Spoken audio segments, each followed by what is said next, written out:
하나님 말씀은 신약성경 요한일서 3장 16절에서 18절까지입니다. 신약성경 390쪽입니다. 우리 같이 한 목소리로 함께 읽겠습니다. 그가 우리를 위하여 목숨을 버리셨으니 우리가 이로써 살아 알고 우리도 형제들을 위하여 목숨을 버리는 것이 마땅하니라. 누가 이 세상의 재물을 가지고 형제의 궁핍함을 보고도 도와줄 마음을 닫으면 하나님의 사랑이 어찌 그 속에 거하겠느냐. 자녀들아, 우리가 말과 혀로만 사랑하지 말고 행함과 진실함으로 하자. 아멘. 목숨을 내주어라 라고 하는 제목으로 말씀의 은혜를 나누고자 합니다. 이 말씀은 우리에게 예수 그리스도의 그 사랑이 얼마나 크고 깊은지를 다시 한번 생각나게 하시고, 또한 그것이 우리가 기준으로 삼아야 하는 사랑인 것을 우리에게 가르쳐 주십니다. 그래서 그리스도께서 보여주셨던 그 사랑과 그 십자가의 희생이라고 하는 것은 그리스도로서 자신의 그 직분을 다하기 위한 것만이 아니라, 그것은 이 땅을 살아가는 그리스도인들의 본보기로, 모범으로 보여주신 것임을 가르쳐주고 있습니다. 그래서 예수 그리스도를 믿음으로 말미암아 성령의 사역으로 부활하게 된 자들의 그 마땅한 삶의 기준과, 또 하나님께서 우리에게 요구하시는, 하나님이 부활의 은혜를 우리에게 주셨고 그 부활의 은혜를 받은 우리들에게 요구하는 이 삶의 수준이 얼마나 높은 것인가 하는 것을 각성시켜주는 본문입니다. 그러니까 사실상 성경은 마치 우리가 이제 식물인간이 되어서 침상 위에 누워있는 우리들을 하나님께서 먼저 우리를 고치시고 우리에게 걸을 수 있다고 말씀하시며 일어나 걸으라고 하는 장면과 같습니다. 그러면 태어나서부터 병상에 누워서 그저 꼼짝도 못하고 누군가가 밥을 떠 먹여주어야만 먹고 배설할 수 있었던 나에게 하나님이 어느 날 나에게 일어나서 걸으라고 할 때 그것은 굉장히 무리하고 부당한 요구처럼 들립니다. 그것은 엄청난 강제력과 그리고 우리에게 지나친 명령을 하시는 것처럼 보입니다. 그러면 우리가 객관적으로 제3자의 입장을 놓고 보았을 때 침상에 누워있는 그 환자와 그 옆에 서서 일어나서 걸어라, 걷는 정도가 아니라 뛰어다녀라 라고 하는 어떤 의사가 있을 때 우리는 어떤 판단을 내릴 수 있겠습니까? 여러분, 사실 이 성경의 모든 말씀은 이런 장면입니다. 그러면 환자의 편에서 생각하는 사람은 이 의사가 참으로 무도한 자고 지나친 자이며 거짓말쟁이라고 판단을 내릴 겁니다. 왜냐하면 날 때부터 그렇게 침상에 누워있던 사람을 일어나서 뛰어다니라고 하니 이게 말이 됩니까? 그런데 이 의사가 세계적인 권위자고 인류 역사에 정말 처음 태어난 정말 그런 의사로서 권위를 가지고 있는 사람이 이제 치료를 마친 후에 환자에게 요구하는 것이라고 할 때 의사의 편에서 생각하면 어떻게 되겠습니까? 이제 속 터져서 답답할 노릇입니다. 다 고쳤으니까 그렇게 하라고 할 텐데 말을 안 듣는 거죠. 여러분, 이 두 가지의 관점이 양극단에 있습니다. 그러니까 오늘 이 성경에서도 여러분 여러 개 나와 상관이 없이 이 성경을 읽으면 거리낄 게 없어요. 여러분 목숨을 버리시겠어요? 목숨은 그만두고 내 의견이나 판단 하나도 내가 양보할 수 없어서 속이 뒤집어지고 그거 하나 때문에 밤새 씩씩거리고 잠도 못 자고 자다가 일어나서 냉수를 마시는 게 우리인데 목숨을 버리라고 하니까 또 극단적으로 그까짓 거 죽어버리지 뭐. 이거 아니거든요. 여기서 목숨을 버리라는 것은 모든 것을 바보처럼 무조건적으로 말도 안 되게 헌신하라는 거거든요. 여러분 어떻게 이런 말씀을 우리가 기쁘게 받아들여요? 누누이 말씀드립니다만 이 요한서신은 무어의 후속판이고 해설서다? 요한복음의 해설서라는 거예요. 그러니까 지금 이 요한 1서는 요한복음에 있는 그 가르침을 믿고 들은 자들, 그리고 어느 정도 알고 있는 이들을 염두에 둔 서신입니다. 그래서 그냥 요한 1서만 처음에 읽으면 어이쿠 이거 교회 가면 안 되겠다, 예수 믿으면 안 되겠다, 이렇게 사실은 생각하는 것이 아주 이성적이고 합리적인 생각이에요. 그러니까 오늘 본문도 여러분 말씀드렸습니다만 우리에게 요구하고 계세요. 마땅하다, 의무라는 거예요. 여기서 마땅하다라고 하는 것은 의무라는 겁니다. 의무라는 거예요. 그러면 고민을 해봐야 된다니까요. 이렇게 화를 내든 뭔가를 해야 된다 이 말이에요. 부당하다고 하나님께 이렇게 항변을 하든 아니면 이게 못 알아듣겠는데 무슨 말인지 알아듣기 쉽게 가르쳐 주세요라고 하든지 여러분들이 정말 저도 이렇게 하고 싶은데 사실은 하나님 엄두가 안 나요 라든지 여러분의 이 서신을 읽은 뒤에 여러분들의 반응이 있어야 한다고요. 그랬을 때 이 성경이 하나님 말씀이 되고 구원의 진리가 되어서 참으로 우리에게 절대로 무너지지 않았던 견고한 성과 같았었던 나의 철칙, 원칙, 확신, 그리고 절대성, 이런 것들이 무너지고 온전히 세워지게 됩니다. 그러니까 우리가 이 말씀을 이렇게 함께 나눌 때 1차적으로 이 말은 어떤 말씀이다? 지나친 말씀이다. 지나친 말씀이다. 이건 어디까지는 할 수 있지만 이거는 좀 과한 말씀이다. 여기에서 이것을 우리가 인정을 하고 여기서 출발을 해야 되는 거예요. 난 이렇게는 안 살겠다.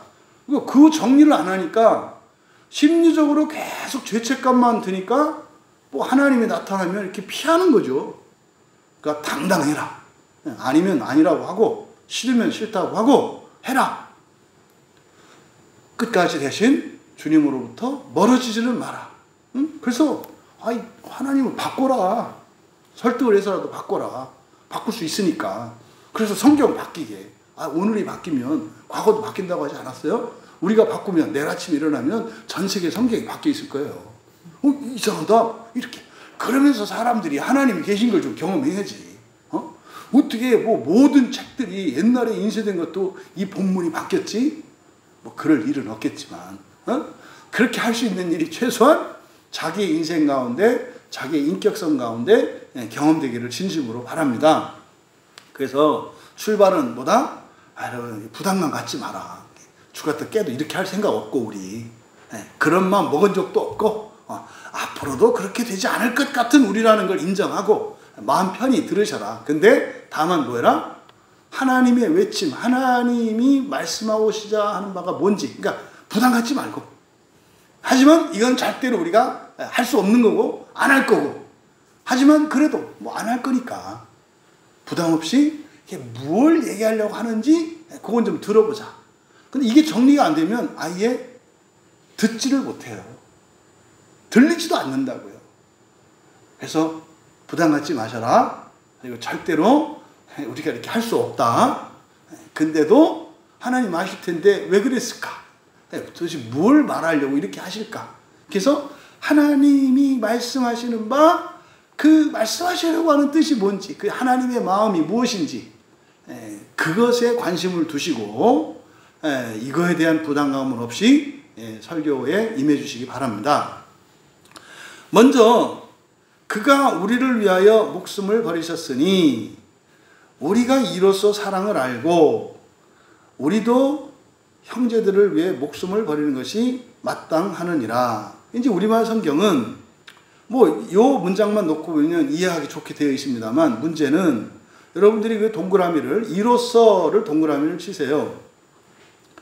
이로써 동그라미를 치시고, 그 다음에 우리가 사랑을 알고, 이 전체를 밑줄을 치세요. 그러니까 이로써 우리가, 이제 사랑이 아니고 그 사랑입니다. 이로써 우리가 그 사랑을 이미 알고 있다. 이로써 우리가 그 사랑을 이미 알고 있다. 이게 이제 문장의 시작이에요. 그리고 나서, 왜냐하면, 여기 이제 문장, 이제 우리말 그 문장으로 보았을 때 맨 앞에가 왜냐하면이 들어가는 거예요. 그래서 이 문장의 시작은 이로써, 여기 맨 앞에 시작이고, 이로써 우리가 이미 그 사랑을 알고 있다. 왜냐하면 이렇게 되는 거예요. 그러니까 16절의 이 말씀은 우리가 그 사랑을 이미 알고 있다는 거예요. 그러면 질문, 그 사랑이 뭘까? 그러니까 사랑이 아니라 그 사랑이에요. 그 사랑. 그 사랑이 뭘 말하는 걸까? 그리고 이로써라고 하는 게 뭘까? 지금 우리말 성경은 뒤에 있는 이유 구문을 이로써라고 이제 이걸 동격으로 만든 거예요. 그렇게 하면은 이 요한 1서의 3장에 있는 내용을 읽어가지 못해요. 뒤에도 마찬가지로 또 이로써 이렇게 나오거든요.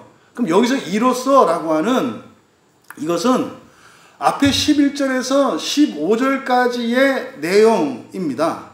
11절에서 15절의 내용을 요약하자면 그리스도인과 비그리스도인, 그러니까 이것은 뭐 사람을 나누는 게 아니라 예수님을 믿고 부활을 믿고 그 첫째 부활의 소망을 가지고 그렇게 살아가기로 한 사람들을 그리스도인이라고 할 때, 그러니까 그리스도인은 교회 다니는 사람이 아니에요. 제가 그리스도인이라고 할 때는 예수 그리스도를 믿고 세례를 받아서 성령이 우리 안에 계시며 첫째 부활, 부활이라고 하는 것은 사람이 신이 되는 것이고 하나님의 나라라고 하는 것은 신들의 나라로서 하나님의 창조의 일들을 할 수 있게 되는 나라, 그런 존재가 되어 살아가는, 창조를 하면서 살아가는 나라인 것을 믿는 사람을 전제로 말하는 거예요. 이게 그렇지 않은 사람과 다르다는 거예요. 그러면 교회를 다닌다 할지라도 명목상으로는 그리스도인임에 틀림없지만 사실은 첫째 부활의 소망은 그만두고 믿지도 않고 그런 사람들을 여기서는 세상이라고 말하는 거예요.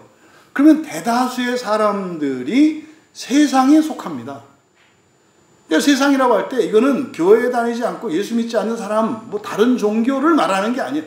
이거는 첫째 부활을 기준으로 해서 그 첫째 부활의 소망을 가진 사람과 가지지 않은 사람을 나누는 거예요.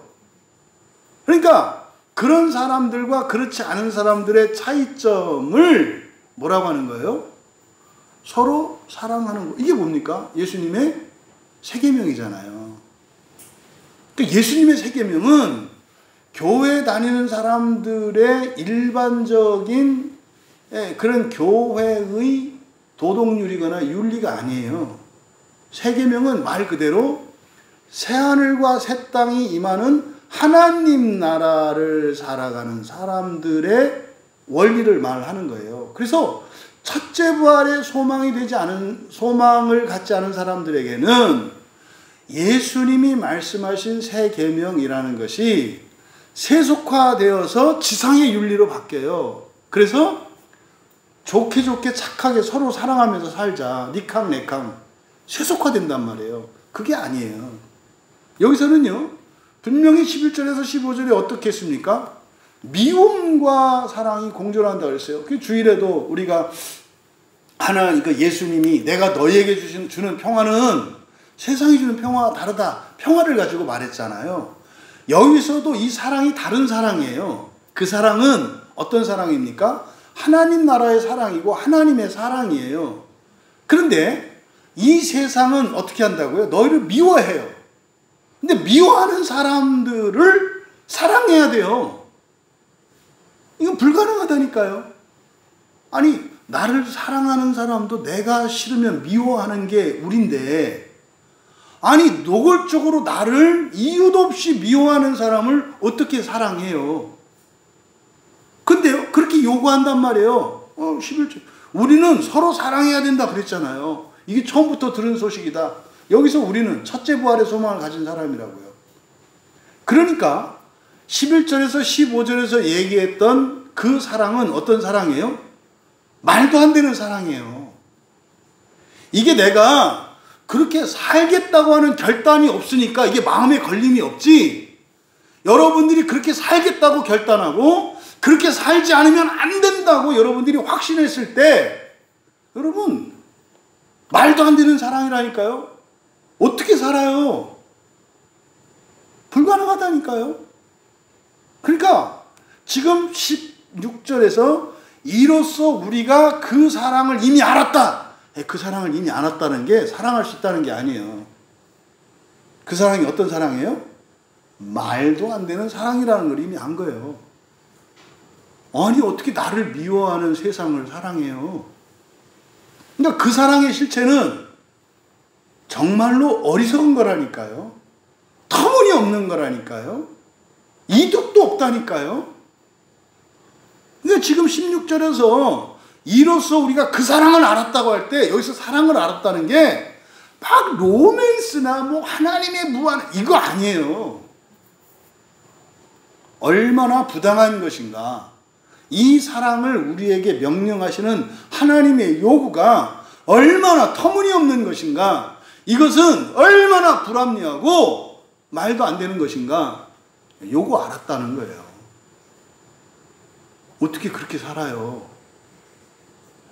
근데 여기서 이로써 우리가 그 사랑을 이미 알았다라고 할 때, 현실적으로 불가능한 사랑이라는 걸 알았다는 거예요. 그러면 그게 왜 그 사랑인지 어떻게 알았느냐? 그것을 왜냐하면 그가 우리를 위하여 목숨을 버렸기 때문이다. 이렇게 되는 거예요.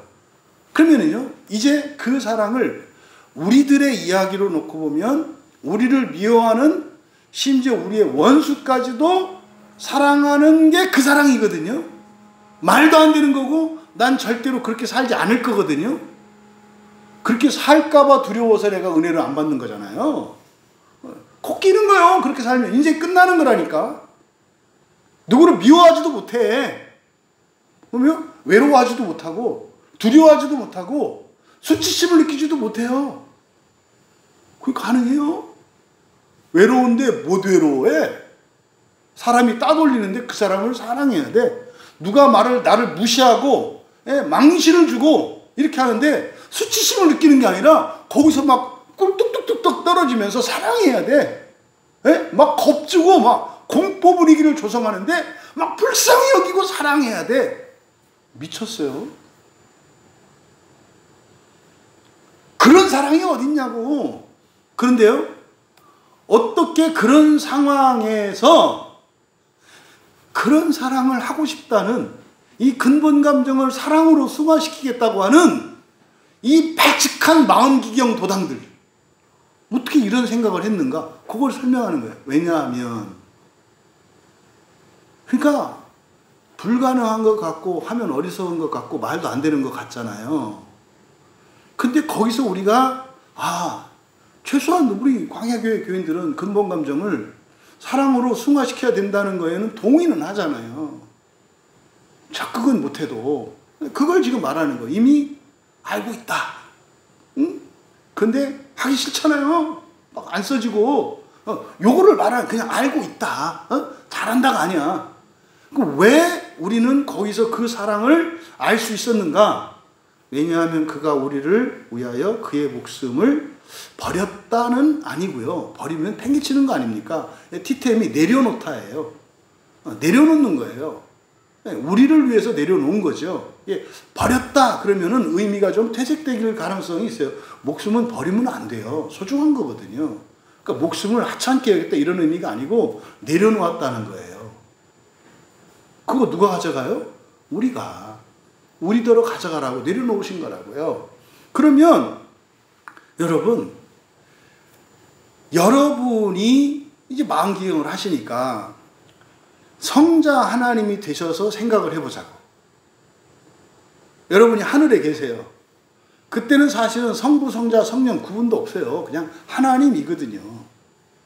근데 이 세상이 뭐 완전히 사랑이 없는 그런 세상이 됐잖아요. 하나님은 사랑이신데 이 세상은 사랑이 다 깨져가지고 이런 두려움과 수치심과 외로움과 미움으로 바뀌었어. 그럼 하나님은 견딜 수가 없는 곳이에요. 여러분들이 살면서 주변 사람들로부터 환경의 변화로부터 당하는 고통과 고난하고는 비교가 안 돼요. 왜요? 완전한 사랑의 일치와 연합 속에 계시던 주님이 사랑이라고는 눈 씻고도 찾아볼 수 없는 세상으로 내려온다는 것은 우리가 치러야 되는 희생과 우리가 감당해야 되는 그런 고통과 이 고난에 비할 바가 안 돼요. 훨씬 더 크다 이 말이에요. 그런데요, 그분이 오셨잖아요. 그럼 여러분이 하나님이 되셔서 사랑이 없는 이 세상으로 내려오시는 것과 여러분들이 그렇게 살기로 결단하는 것, 어느 게 더 어렵고 힘들겠느냐 이 말이에요. 훨씬 더 힘들잖아요. 여기서는 조금이라도 참고 뭐 이렇게 하면 되지만 그거는 마치 지옥을 일부러 가는 거하고 똑같은 거예요. 그런데 그뿐입니까? 그런 마음을 먹기도 쉽지 않은데 사셨잖아요. 그래서 어떻게 해요?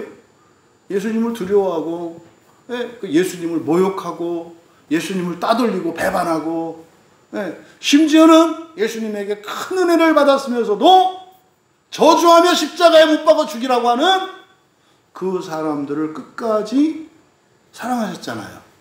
십자가에서 죽으신 거 아닙니까? 그러니까 그 사랑을 현실적으로 우리에게 적용을 하면 말도 안 되는 거고 있을 수도 없는 거고 그게 사랑 아니거든. 그런 건 없는 거거든. 그런데 하나님이신 예수님을 보면 그걸 알겠는 거예요. 그러면 예수님이 그 사랑의 삶을 실천하고 사셨던 것과 우리가 실천해야 되는 그 사랑을 비교했을 때 규모나 질적인 면에서는 완전한 사랑이에요. 예수님은. 우리는 하라는 것도 아니에요. 일단 지성적인 판단을 바꾸라는 거예요. 그렇게 하는 것이 가능하다. 그럴 수 있다. 우리에게 요구하는 건 이거예요. 응? 그렇게 하는 게 나에게도 이득이고 그렇게 하는 것이 바르다라고 하는 판단을 지성적 판단의 회개. 이게 메타노에오 아닙니까? 그리고요. 하라는 거 아니에요. 그렇게 했으면 좋겠다. 그렇게 했으면 좋겠다. 이게 감성적인 회개예요. 그거를 뭐 외롭지 않고 이게 아니에요. 그렇게 했으면 좋겠다. 호불호만 바뀌는 거예요. 불가능하다 해서 가능하다로. 싫다 해서 그렇게 할 수만 있다면 좋다. 요걸 하니까 이거는 다 할 수 있어요. 누구라도. 그 다음에 의지의 변화죠. 그 의지의 변화의 실천이 여러분 교회에서 예배드리는 거예요. 성경을 믿고 성경을 배우고 성경대로 살려고 하는 그는 얼마나 많이 얼마나 잘 상관없어요. 이거의 시작이라니까요. 그리고요. 직접 여러분들이 교회에 나와서 예배 참여하는 거죠. 그럼 예배 끝날 때까지 기다리는 거죠. 이거는 누구나 다 할 수 있는 거예요. 모든 것은 예수님이 이루셨지만 우리는 껍질도 아니고 그 코팅된 비닐 조각만 사실은 갖는 거예요. 이거는 누구라도 다 할 수 있어요. 그렇게 하지 말아야 될 이유도 없어요. 그거 한다고 해서 해가 되거나 어떤 위험이 오는 것도 없어요. 그것만 해도 엄청난 유익과 복이 약속되어 있어요. 그러니까 그것만으로도 남아 사실은. 지금 요 얘기를 하는 거예요. 그러니까 예수님이 우리를 위하여 그의 목숨을 내려놓았기 때문이다. 그러니까 우리로 보면은 현실적으로 불가능하고 진짜로 하기 싫은 거고, 그렇게 하는 것은 어리석은 것이고, 그렇게 할 마음도 없고 하지도 않고. 그런데 어떻게 그 사랑을 아느냐? 예수님을 보고 알게 됐다 이 말이에요. 예수님은. 그러니까 뭔진 몰라도 내가 하느냐 마느냐 이런 걸 떠나서 그런 사랑이 있다 없다? 있다는 거예요. 그러니까 이거를 여러분 예수님의 위대함으로 보시면 안 돼요. 그러니까 사람들은 자꾸 하나님을 위대한 분으로 막 높이라. 안 높여도 된다고. 우리에게 높여질 하나님이라면 높은 하나님도 아니요. 그러니까 하나님의 바람 그게 아니라니까. 하나님의 진심을 진정을 우리가 믿고 알기를 바라시는 것뿐이에요. 그러니까 하나님은 그냥 그런 사랑이 있다는 거예요. 이게 안 생겨요. 그리스도인에게도. 성경의 시작이 맨 처음 성경의 시작이 뭘로 시작해요? 태초에 하나님이 천지를 창조하셨다. 왜 그걸로 시작할까? 오늘 이 순간이라도 하나님이 뭐예요? 모든 것을 창조하실 수 있다는 걸로 시작을 해요. 여러분 하나님 왜 믿으세요? 창조하는 하나님이니까. 예수님 왜 믿어요? 예수님을 통해서만 그 하나님의 은혜를 입을 수 있으니까. 내가 어떤 인간이냐, 어떻게 살았냐와 상관없이 창조하시는 하나님의 은혜를 입을 수 있으니까. 그 예수 믿는 거예요. 성경을 왜 믿어요? 성경을 통해서만 예수를 믿을 수 있으니까. 성경이고 성령이시잖아요. 제가 진짜로 온 세계 사람이 오늘 이 설교를 들을 수 있다면 하나님은 창조하시는 분입니다. 이 한마디 전하고 전 지금 죽어도 한이 없어요. 정말로. 하나님이 창조하시는 하나님이라는 것을 모든 사람들에게 요 한 구절만, 창세기 1장 1절만 모든 사람들에게 전할 수만 있다면 저는 정말로 100번 죽어도 여한이 없어요. 이것만 전할 수 있다면. 그러니까 온 세상은 그만두고 그냥 다 우리 광야 교회 교인들이라도 좀 전했으면 좋겠는 거예요. 이거. 그러니까 지금 예수님의 거기에서 사실은 그런 사랑이 있다는 것을 알아. 그러니까 믿고 그냥 있다는 것만 제발 좀 알아라. 지금 요한이 이런 말씀하는 이유는 요한복음 자체가 뭐에 대한 얘기라고 그랬어요? 삼위일체라고 그랬잖아요. 사람이 하나님과 합일된다는 거잖아요.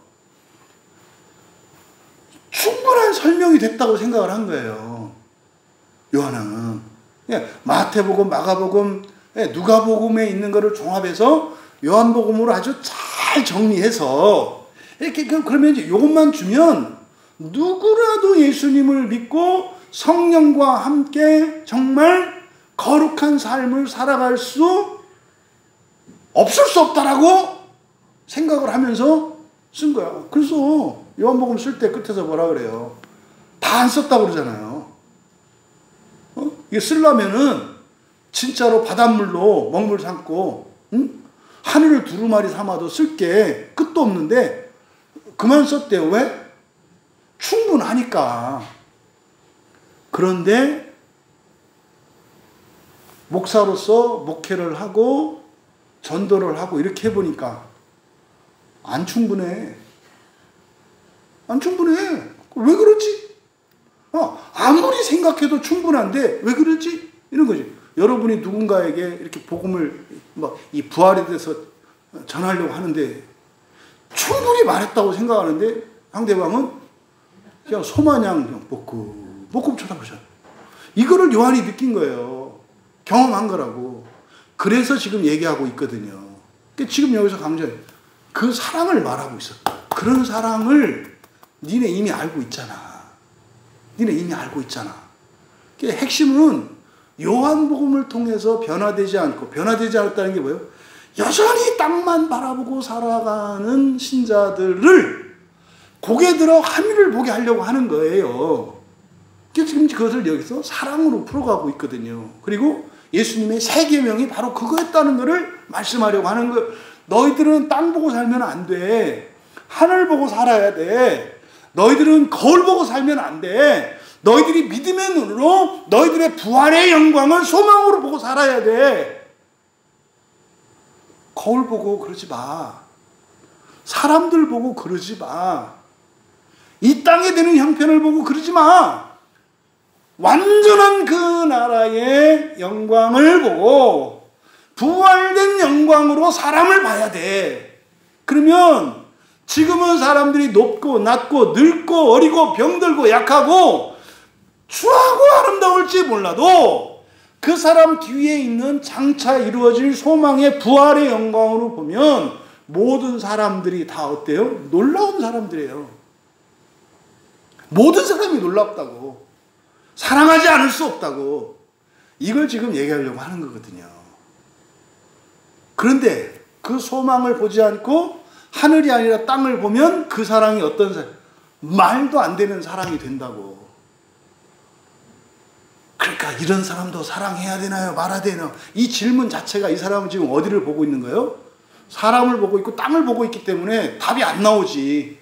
이게 뭐예요? 사랑하지 않을 수 있는 허가증 지금 끊어달라고 하는 거 아니에요. 이거는 이미 설명이 안 돼요. 이렇게 설명이 되는 부분이 아니라고. 하늘나라를 보고 부활의 영광을 믿음의 눈으로 봐야 돼요. 그랬을 때 성경이 된다고요. 그러니까 지금 여기서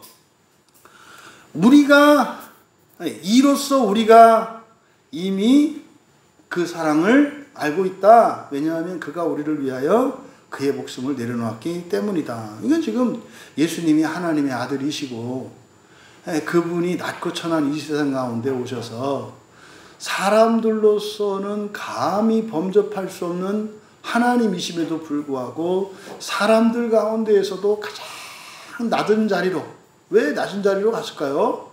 맨 밑에 있는 추한 자들까지 구원하시기 위해서는 맨 밑바닥까지 내려가셔야 되는 거예요. 그래서 어디까지 가세요? 지옥까지 가시잖아요. 예? 그래서요, 아주 그냥 국자로다가 찌개 국물까지 안 남기고 팍팍 긁듯이 예수님이 가장 밑에까지 내려가신 이유는 하나도 버려두지 않기 위해서 내려가신 거라고요. 왜? 다 구원하시려고. 우리는 이미 그거를 믿고 있어요. 근데 여기서 그러면 이제 웬만큼 여러분 설득되지 않았을까 싶어요. 그러면 여기서 걸릴 수 있는 게 뭐냐면 형제들이라는 단어예요. 아, 그럼 그렇지. 이게 뭐 제가 막 이렇게 몰아붙이니까 좀 밀려가지 않아요? 그래. 또 그런 사랑이 있기는 하지. 근데 이게 문제예요. 문제가 뭐냐? 이제 우리에게 주시는 명령이에요. 우리도 형제들을 위하여 목숨을 내려놓는 것이 마땅하다. 그러면 여기서 이제 살짝 이 기름쟁이 같이 마귀놈의 시키가 어떻게 하냐면, 그게 다행이다, 야. 형제들이라고 했잖아. 형제들. 그러니까 형제들의 범위에 따라서 자기 스스로 이걸 받아들인다고 생각할 수 있어. 그렇잖아요? 아, 형제들이니까 1차적으로 혈육으로 오른 형제 자매가 되잖아요. 형제들에는 자매도 포함된 거예요. 그러니까 혈육에 형제 자매를 포함하잖아요. 근데 그것도 사실 가정적으로 들어가 보면 그 쉽지 않아요. 근데 그래도 다행이지. 왜지? 이렇게 우리 식구들만이니까. 근데 성경에서는 형제들을 그렇게 얘기하지 않거든요. 믿음 안에서도 영적인 형제 자매라고 말하거든요. 우리들을. 그러니까 그것도 좀 양보한다고 쳐. 그러니까 뭐요? 우리 교회 교인들. 아이, 그래. 또 내가 아프고 힘들면 선한 고난에 참여해주고 또 나를 위해서 같이 또 고난에 참여해주고 하니까 그래. 이건 어차피 뭐 개도 드는데 뭐 그거 할 수 있지. 이렇게 양보할 수 있어. 근데 성경은 교회는 하나라고 그러거든요. 그러면 우리 광야교회만이 아니라 모든 교인들, 이제 여기서부터가 이제 좀 진지해지는 거예요. 그러면서 교회 다니는 모든 사람들을 이렇게 해야 된다고? 여기서부터 이제 끈이 풀리는 거예요. 에이, 나하고 상관없는 거다. 이렇게 가는 거지. 그럼 그걸 예수님에게 적용해 보세요. 내려다가 돌아가셔야 돼. 위로. 그러면 안 되잖아요. 그럼 여러분 여기서 누구를 어느 정도까지 사랑해야 되는가를 지금 16절 하반절에서 말하는데 우리도 형제들을 위하여 그 대상이 누구예요? 형제들이에요. 그 얼마까지예요? 어느 정도까지예요? 목숨을 버리기까지거든요. 목숨을 버리는 건 죽으라는 게 아니에요. 죽는 거 우습지 않은 사람들한테는 죽는 거 주로 이제 뭐 깡패 뭐 이런 사람들은 죽는 거를 영광으로 하니까 왜 안 그래? 뭐 사는 게 힘들어 죽겠는데 그러니까 뭐 죽으려고 환장한 사람들한테는 그게 아니 그런 사람들한테는 뭐라고 해야 돼요? 절대로 죽지 말라고 해야 되는 거예요. 네?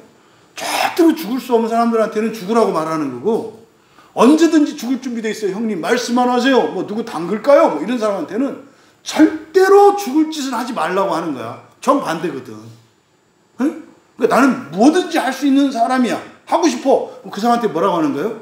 아무것도 하지 마. 이렇게 얘기하는 거고 나는 절대로 아무것도 할 수 없는 사람이고 하기 싫은 사람한테는 뭐 해야 되는 거예요? 뭐든지 다 해. 이게 목숨을 버리는 거예요. 그냥 단순히 죽는 걸 말하는 게 아니라고. 그러니까요. 모든 것입니다. 어떤 거? 내가 하기 싫은 것도 해야 되고 내가 하고 싶은 것도 하지 말아야 되는 거예요. 이게 목숨을 버리기까지라니까요. 그러니까 그냥 열심히 많이가 아니에요. 정반대라니까요. 하기 싫은 것을 하고 할 수 있는 것을 하지 말라고 그러면 멈추고가 목숨을 내려놓기까지라고요. 그런데 아까 말씀드렸던 것처럼 대상을 형제로 제한했을 때 이제 이렇게 이제 타협이 되면 그래 알았어 그냥 우리 형제 혈육의 형제들 자매들하고 그래 크리스찬들은 그렇게 할게 까지는 할 수 있어요. 근데 성경을 쭉 타고 맨 앞에 창세기로 가면 형제 자매가 누구예요? 모든 사람이야. 모든 사람이라고. 하나님이 기독교인만 창조하셨나? 그런 생각하죠. 그래서 요한서신에서 오해하는 것 중에 이제 요한이 우리에게 풀어주는 게 사실은 하나님 자녀라고 하는 이것이 오해되고 교회 안에 오랫동안 오해됐죠. 불교는 하나님 자녀가 아닌가요? 뭐 어떻게 그렇게 깜찍한 생각을 해? 머리가 생긴 거지. 거짓말도 하고 머리 잔머리도 쓰는 거 보니까 하나님 이뻐하실 것 같아. 아이 자식 또 뭐 정말 뭐 지형제도 아니라고 하네. 이제 아유 머리가 이제 잘못되긴 잘못됐는데 크긴 컸네. 뭐 이제 하나님 이렇게 보실 것 같아. 우리는 말도 안 되는 거죠. 이런 일이 고스란히 한 가정에서 일어나죠.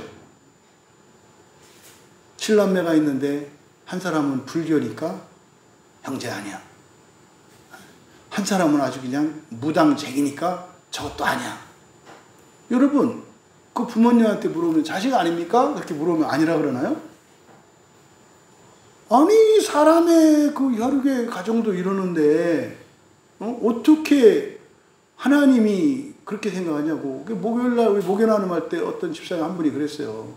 그동안 말은 안 했는데 참 어떤 점에서는 하나님이 사람보다도 참 못하고 사람보다도 훨씬 더 잔인하구나.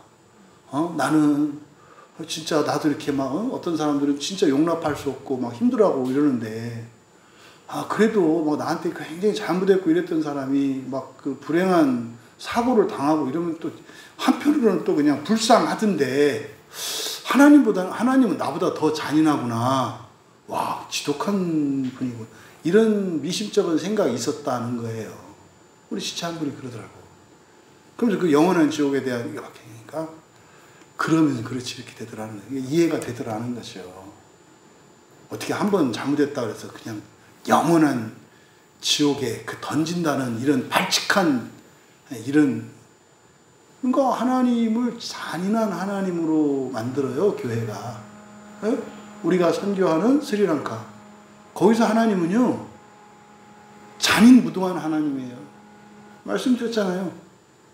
예수 안 믿는다고 사람을 꼬챙이로 꼈다니까요.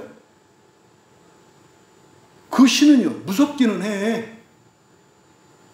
그런데요 그거 사랑하겠어요?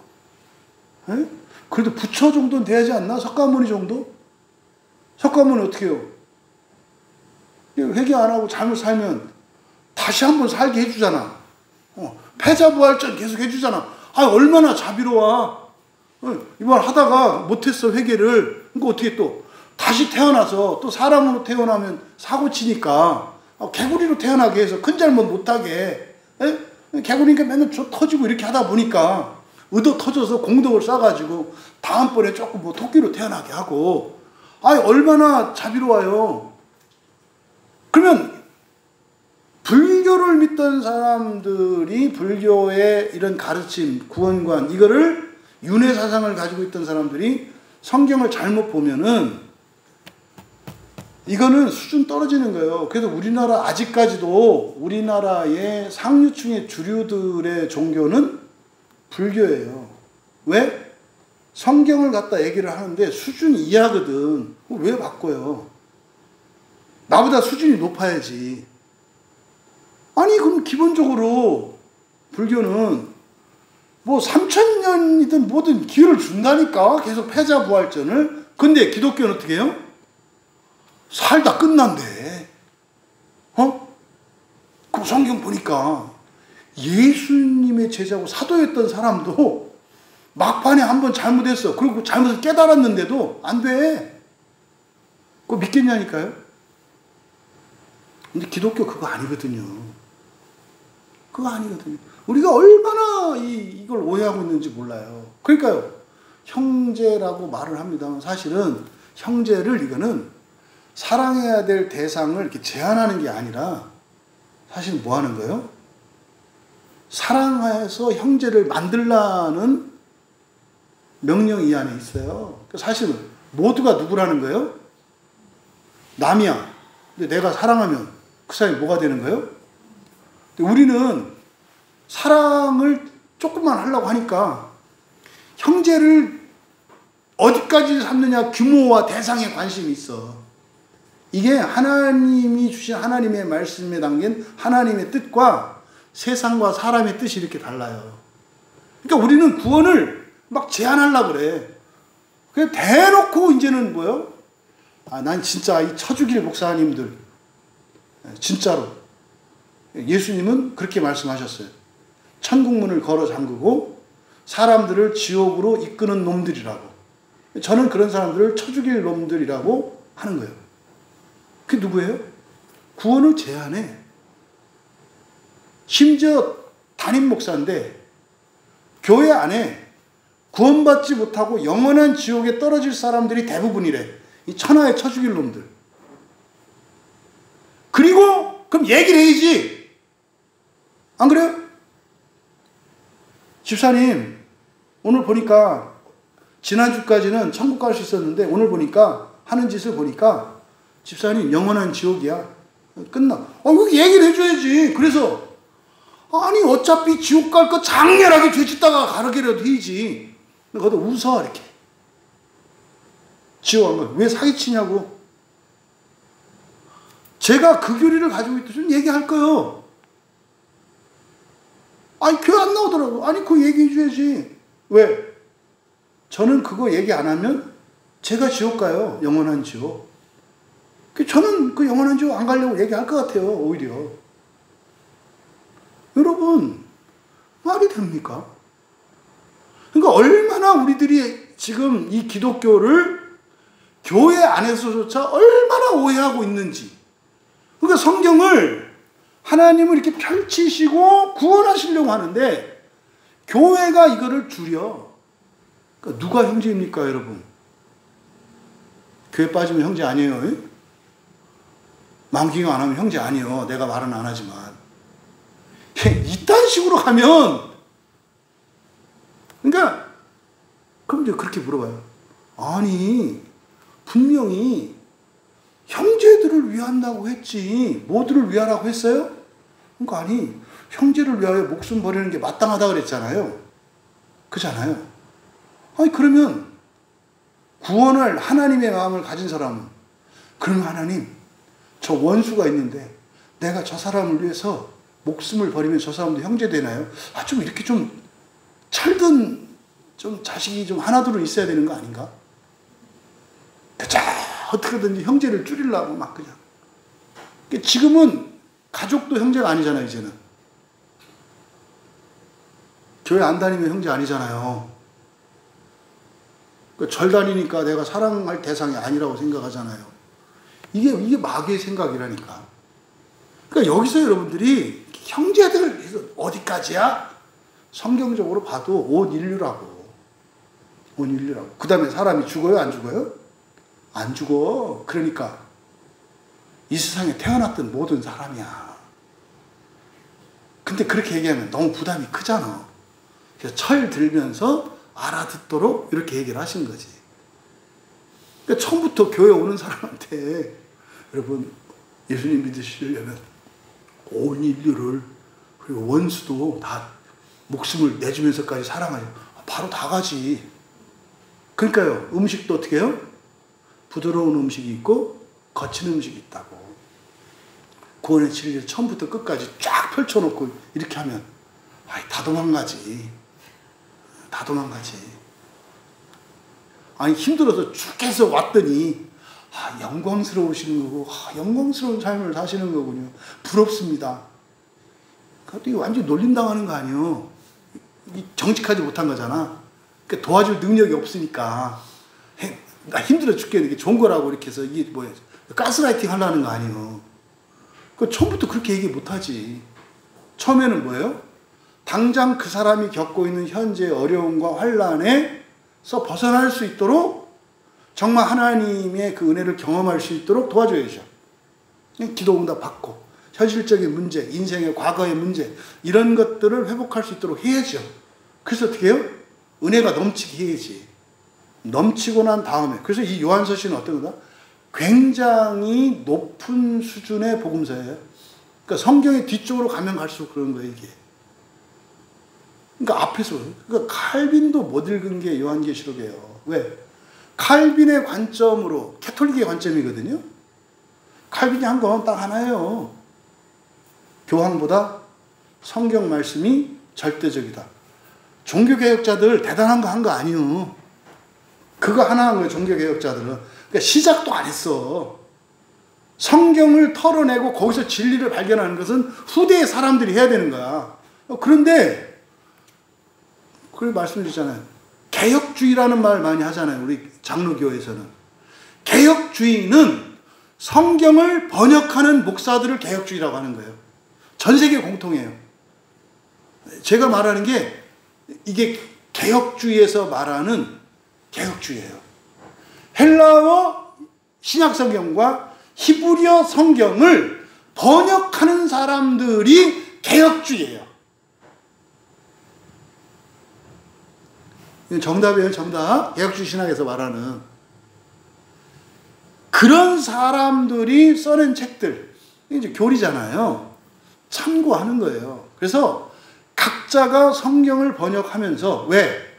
성경을 번역하는 과정에 성령의 역사가 일어나요. 각 개인에게. 그러면 깨달아지지 않고 충돌하는 것들이 있어요. 그럴 때 참고를 하는 거예요. 다른 분들이 먼저 봤던 분들을. 그렇게 하면서 자기의 신학이 생겨요. 왜? 목사는 그냥 목사가 아니라 변호사는 시험을 봐서 그 법률적 지식을 가지면 변호사가 되고 의료 행위에 필요한 기본적인 소양과 자격을 갖추면 의사가 되고 그게 국가고시라고 하잖아요. 목사가 국가고시인가요?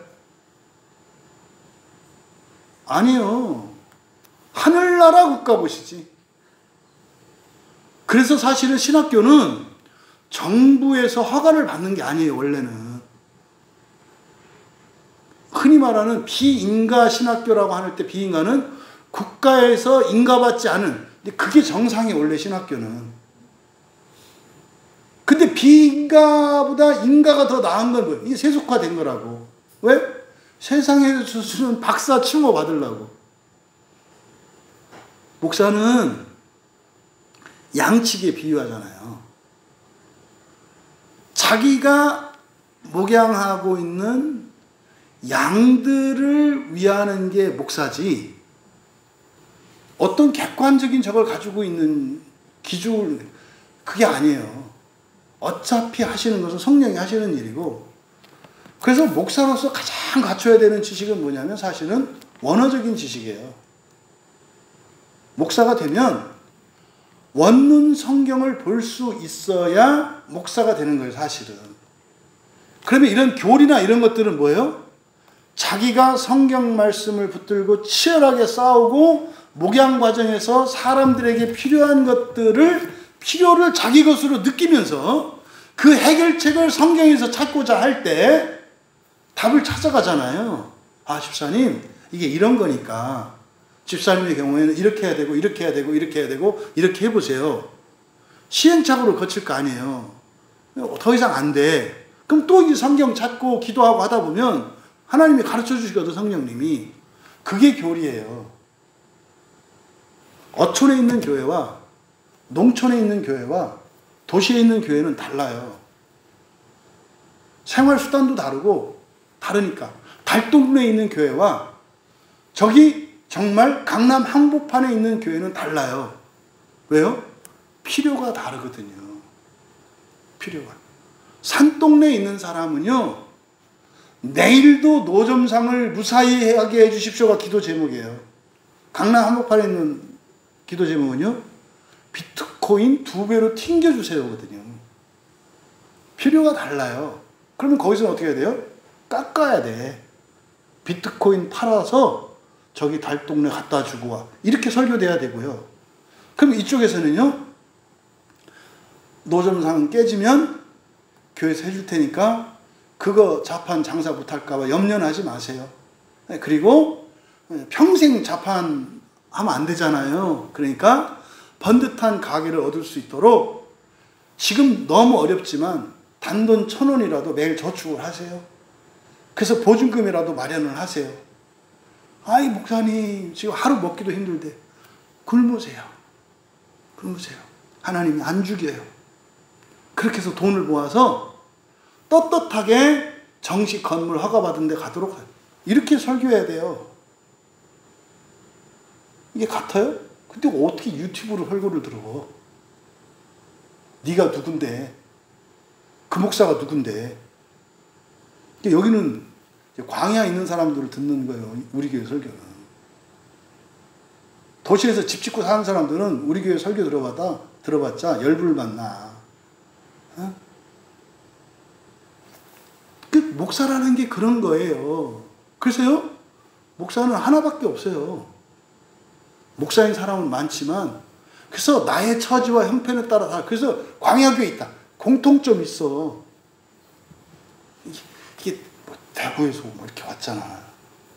공통점이 있다고. 공통점이 뭐요? 광야. 하나님은 모두의 공통점이고, 이 교회에 있는 사람들은 광야가 땡겨서 온 사람들이거든. 왜? 내 인생이 광야 같았어. 근데 그거 좋은 거라니까? 왜요? 애굽에서 나왔다는 얘기잖아요. 하나님 나라를 향해서 가겠다는 거잖아요. 광야교회에서 첫째 부활의 소망을 딱 잊어버리면 진짜로 광야돼요, 여기가. 돈다고 돌아. 그래서 애굽으로 돌아가자, 그렇게 되는 거예요. 근데 그렇게 하면 돌면 어떻게 되는지 알지? 다 죽어. 이게 목사예요. 저는 사실은 광야교회 목사라고. 그리고 저는 자랑할 거 하나도 없어요, 저. 근데 하나님 앞에 두렵진 않아요, 목사로서. 온갖 진짜 이런저런 위협과 이 속에서 저 어쨌든 10년 넘게 포기하지 않고 성경 붙들고 가고 있으니까 난 하나님한테 잘난 체 할 수 있어요. 내 주제에. 예? 그렇게 겁도 많고, 예? 그렇게 열등감도 많고, 그렇게 내성적이고 수치심도 많은, 예? 그렇게 외로움 타고, 그렇게 툭하면 미워하게 좋아하는 제가 그 말씀 하나 붙들고 온 거 되게 은스러워하실 것 같아, 하나님이. 제 생각에는. 이거는 하나님하고 둘이 하는 얘기예요. 여러분한테 하는 얘기 아니야. 이게 있다고, 목사들한테는. 근데 그 하나님의 마음을 아는 여러분들이 있으니까 여러분한테 반하는 거지 내가. 야, 어떻게 이분들 나하고 다를까? 야, 진짜. 그러니까 내가 여러분들에 의해서 또 내가 목양을 받는다니까. 그래서 우리는 서로에게 사랑과 은혜에 빚지고 있어요. 그래서 부끄러워할 거 없다고. 죄스러워할 거 없고. 그래서 할 얘기 다 하는 거예요. 그러면 된다니까요. 솔직하게 말만 하면 아무 문제 안 돼요.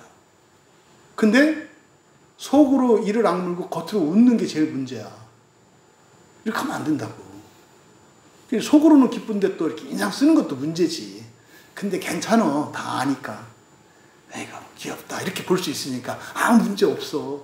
이게 뭐해라? 떠나지만 말고 붙어만 있고 대신 할 수 있다면 그냥 솔직하게 정직하게 살아라. 그리고 뭐해라? 나보다 남을 더 낮게 여겨라. 틀렸다 이러지 말고 나는 저게 틀린 것 같은데 왜 저게 맞을까를 생각해라. 그럴 때 팡팡팡 터지며 내 지평이 넓혀져요. 아, 그렇게 생각할 수도 있구나. 보세요. 깜찍하지 않아요? 형제를 위하여 목숨을 버리며 이렇게 하면 보통 사람들이 그러면 형제를 규정할 텐데 여러분 이걸 뒤집으면 말이죠. 여러분이 목숨을 다 내어주고 사랑하면 형제가 되는 거예요. 멋있지 않아요? 저는 멋있던데 이렇게 되는구나. 그러니까 진짜로 원수가 없구나 이 세상에. 마귀도 야, 넌 참 성실하다. 사랑할 수 있겠구나. 나의 완전을 위하여 지배할 정도로 약점을 공격하는 너. 그래, 너로 인하여 내가 완전한 부활을 할 수 있어. 애쓴다. 가끔 밥 한 끼도 사주고 말이죠. 응? 그런 거지. 하나님 이제 알겠사오니 저 마귀들의 열심을 기뻐 받아주시고 쟤들 죄책감에 빠지지 않도록 뭐 이렇게 대신 괜히 갑질하고 이러지는 않게 해주시옵소서. 뭐지? 이런 기도 한 번씩 할 수 있는. 그러면 귀신들이 바로 형님이에요. 야, 사탄보다 이 형님이 더 낫네. 그래서 천사로 바뀌는 거야. 응? 그렇게 살 수 있는 우리가 됐으면 좋겠습니다. 근데 여러분, 결국요, 지금 이 말씀은 사실은 보니까 그 성경에서 최고의 신앙 고백이라고 하는 게 마태복음 16장 16절에 베드로의 신앙 고백이거든요. 이 마태복음 16장에 보면은요, 멋있게 베드로가 이제 신앙 고백을 했을 때 예수님이 베드로에게 천국 열쇠를 줘요. 천국 열쇠를. 그리고 사실은 베드로 고백 안에 있는 게 뭔지도 가르쳐 주셔요. 살아계신 하나님의 아들입니다. 예수님만 하나님의 아들이 아니라 우리도 뭐예요? 하나님의 아들이라고 하는 놀라운 소망이 있어. 근데 베드로는 아직 몰라. 그러니까 죽는다고 하면 그 난리를 치지. 여러분이 부활하려면 반드시 뭐 해야 돼요? 죽어야 돼요. 그 난리를 치는 거야. 새 옷을 사다 줬는데 그 난리를 치는 거야. 이게 중학교 졸업하고 고등학교 가면 교복 바뀌잖아요? 그랬더니 엄마 아빠 고생시킬 수 없다고 이거 입겠다는 거야. 그거 입으면 안 돼. 벗어야 돼. 고등학교 교복 갈아입어야 되잖아요. 부활하려면 사람의 몸을 벗어야 되거든요. 몸을 벗는 게 뭐예요? 죽는 거예요. 그럼 결국 보세요. 여기서 형제들을 위하여 목숨을 버린다는 게 결국은 누구를 위한 거예요? 부활을 위해서 당연히 해야 되는 일이야. 근데 하나님 보세요. 나를 위해서 당연히 해야 되는 일을 그걸 뭐 한다 그래요? 누구를 위한다고? 형제를 위한데 사실은 부활의 소망을 가지고 있기 때문에 나는 어차피 육체를 벗어야 한다니까요. 어차피 해야 될 일이라니까요. 근데 그거를 계명으로 바꿔서 그게 마치 형제들을 위한 거룩한 희생처럼 만들어. 그러니까 네가 매일 아침 학교 지각하지 않고 가면, 교회 지각하지 않고 오면 복을 줄게. 그 지가 복을 받으려면 그렇게 해야 되는 거예요. 근데 거기다가 그거를 이렇게 언약으로 걸어. 그래서 그거는 그렇게 해야 복을 주겠다는 조건이 아니라 어차피 받을 복인데 복을 받는 그것이 누군가를 위한 헌신과 희생이 되게 해. 그래서 결국은 부활을 하나님의 은혜로 되는 건데 결과적으로는 뭐라고 한 거예요? 네가 한 거야. 이해되시나요? 부활을 위해서는 목숨을 버려야 돼요. 육체의 목숨을. 버리지 말라고 해도 버려야 된다니까. 근데 여기서는 마치 형제들을 위하여, 그러니까 나를 위하는 게 아니라 다른 누군가를 위한 게 됐잖아요. 하나님처럼 하는 거 아니에요. 그렇게 함으로써 부활 딱 시키셨을 때 하나님이 그렇게 얘기하실 것 같아. 여러분들이 부활 딱 했으면 하나님의 은혜입니다. 이렇게 할 때 예수님은 뭐라고 하겠어요? 아니야. 너는 그럴 자격 있어. 이렇게 얘기하시겠다는 하나님의 뜻이 이 안에 들어있다 이 말이에요. 여러분들이 누군가를 위해서 기도해. 그 누가 좋아요? 여러분이 좋아요. 여러분들이 성경 공부 열심히 하고 말씀대로 누가 좋아요? 여러분이 좋아요. 여러분 지옥 안 가고 첫째 부활하는 거 아니에요. 근데 그거를 하나님은 뭐라고 하시는 거예요? 위에서 했다 이렇게 하신다고. 위에서 했다. 이제 그렇게 하니까 이제 어떻게 돼? 또 이제 또 하늘 꼭대기 높은 줄 모르고 또 올라가서 그러니까 내가 낫다. 그럼 이제 막이 되는 거야. 하나님이 더 낫다고 그러면 아니요 하나님 나해줘 이러지. 또 낫다 하니까 그쵸? 뭐 그러다가 막이 되는 거라고. 이게 마귀가 됐는지도 몰라. 그래서 재밌지 않나요 성경이? 야, 진짜 이게 신묘박측하구나. 그러니까 성경이 이게 목사 없으면 안 돼요. 못 봐. 제 생각엔 그래. 저는 그래서 목사 된 게 너무 감사하다니까. 내가 집사였어 봐. 이거 절대로 알 수 없었고요. 뭐 들을 수는 있었겠지. 근데 덜 좋았을 것 같아요. 사실은. 어쨌든 지금 이 16절에 담겨있는 말씀을 통해서 하나님의 마음이 무엇인지 여러분들에게 전달이 됐기를 바랍니다. 그리고 17절에 누가 이 세상에 재물을 가지고 형제의 궁핍함을 보고도 도와줄 마음을 닫으면 하나님의 사랑이 어찌 그 속에 거하겠느냐. 간단히 말하면 인간답지 않은 것이 어찌 부활하겠냐 이 소리예요. 인간의 기본도 안 되는 것들이 부활한다고 생각하지 마라. 요거를 점잖게 얘기하신 거예요. 여기에 재물이라고 번역한 단어가 바이오스라는 말이거든요. 여러분 뭐 바이오라는 말 많이 들어보셨잖아요. 뜨는 주식이 바이오주 아닙니까? 생명, 생물, 삶 이렇게 하는 거잖아요. 그래서 뭐 이 일본에 있는 어떤 그 유명한 컴퓨터는 바이오스, 그 대박 났던 컴퓨터거든요. 하여튼 귀신 섬기는 것들이라 그런지 이름도 잘 줘. 이 바이오스가 성경에서 생명을 가리키는 단어가 3개가 있어요. 육체의 생명을 가리키는 거 있고, 하나님의 생명, 영의 생명, 요 생명이 있고, 그 다음에 이 지상에서의 삶과 지상에서의 삶을 살 수 있는 생명을 나타내는 요 3개예요. 그게 뭐냐면 푸시케, 네페시 히브리어로. 이게 육체의 생명이잖아요. 그래서 우리 목숨이라고 번역한다. 저는 이 단어를 전부 목숨으로 번역을 해요. 그래서 일부러 헷갈리지 않게 하려고. 목숨이에요, 목숨. 그 다음에 그거는 유한한 생명이야. 성경에 족보가 있는 거. 족보에, 그때 우리 집사님들 물어봤지만, 족보의 그 여러 가지 의미 중에 하나는 뭐예요? 사람은 뭐 한다? 죽는다예요. 사람은 죽는다. 이 육체로 살아가는, 죽는다. 근데 그냥 죽는 게 아니라 보다 계대를 쌓이면서 죽어가는 게 있고, 그냥 냅다 죽기만 하는 게 있다. 수명이 나와 있는 거. 이거는 쌓이는 죽음이에요. 이게 아담의 족보. 가인의 족보나 이런 거는 안 쌓여. 1000년을 대를 이어 살았는데 출발도 못하고 있어. 왜? 연수가 없어. 쌓이지를 않으니까. 그래서 죽는다.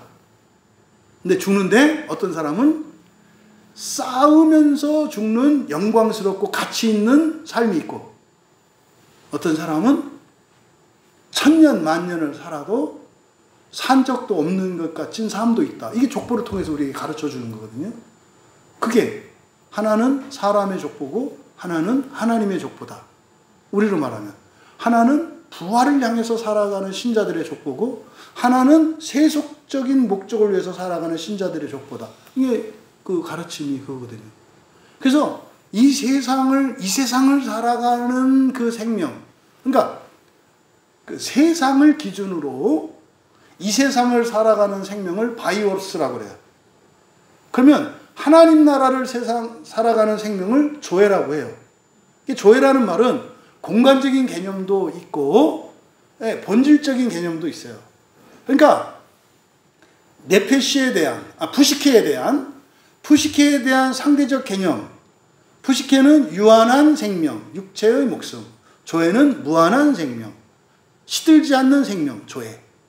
바이오스와 상대적인 개념으로 조회할 때는 바이오스는 이 세상을 살아가는 삶 또는 이 세상에서의 생명. 이게 지금 사람들이 관심 있는 게 다 바이오스죠. 여기서 얼마나 오래 살까? 여기서 얼마나 아름답게 살까? 여기서 얼마나 건강하게 살까? 바이오스에 미쳤죠. 그리스도인은 조회에 미쳐야 돼요. 푸시케나 바이오스를 무시하면 안 돼요. 왜? 그것도 생명이니까 귀하게 여겨야 된다고. 건강하게 아름답게 잘 사셔야 해요. 육체로도 잘 살아야 해요. 근데 그것은 보조적인 수단이야. 무엇을 위한? 조회를 위한. 하나님 나라의 불멸의 생명을 위한 거여야 한다고. 그럼 여기에서 재물이라고 의역을 한 거지. 그러니까 이 의역 자체는 이 세상을 살아가는데 뭐가 필요하다? 재물이라고 하는 이런 자본주의적 해석이 들어가 있는 거예요. 어떻게 바이오스를 재물로 번역을 해? 왜? 이게 푸시케와 바이오스와 조회에 대한 구분이 안 되니까. 여러분, 제가 아는 거는 성경에서 배워서 드리는 말씀이고 이건 성경적으로 정리가 된 거예요. 그러니까 생명에는 단어가 몇 개가 있다? 3개가 있다. 근데 사실은 이것은 존재적인 것과 그리고 공간적인 두 개념으로, 그래서 3개지만 4개가 성경에 소개되는 거야. 그래서 이 세상에서 살아가는 데 필요한 생명, 하나님 나라에서 살아가는 데 필요한 생명, 육체로 살아가는 생명, 부활해서 하나님으로 살아가는 생명. 근데 이거는 하나로 불러. 근데 푸시케와 바이오스는 나눈다고. 이해되시죠? 그러니까 여기서 지금 이 세상의 재물을 가지고 여기를 그대로 이제 직역을 하면 생명하면 오해되니까 지상에서 사는 생명이니까 이걸 삶이라고, 인생이라고 번역을 하면 적절해요. 이 바이오스가. 그래서 세상의 삶을 가지고 있고, 그러니까 뭐냐면 세상 살면서 이런 뜻이에요.